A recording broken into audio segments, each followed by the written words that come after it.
তো গাইস পুরো দুবাই এয়ারপোর্টের ভিতরে যে এতটা বড় এরিয়া ধারণা করতে পারবে না।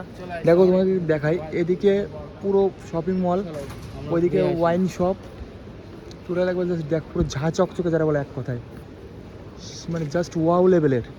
মানে যে কোনো মানুষের মন মানসিকতা একদম পুরো ঠান্ডা হয়ে যাবে, শান্ত হয়ে যাবে। আর তারপরে বাকিটুকুনো বললাম না। দেখো এদিকে দেখতে থাকুন। এই যে আমি এদিকে ভজা, এদিকে আমার কাকা। কাকা কিছু বলো। কি বলবো, এত সুন্দর পরিবেশ আর কিছু এটা ইন্ডিয়াতে তো থাকে না, এটা দুবাই এসে বোঝা যাচ্ছে। আর কি মানে বলবো সত্যি কথায় ভাবতে গেলে অবাক লাগে যে এতটা সুন্দর পরিষ্কার পরিচ্ছন্ন এরা, এইটুকু একটা দেশ, এদের মানে শুধু উন্নতিটা একবার দেখো। আর আমরা ভাই যেখানে খাবো সেখানেই ফেলে দেবো, যেখানে মানে নোংরা আবর্জনার কোনো জায়গা নেই। দেখো আগে ওইদিকে দেখে নয়, এদিকে কনকদা। কনকদা কিছু বলবা? দেখতেই পাচ্ছ কত সুন্দর দৃশ্য।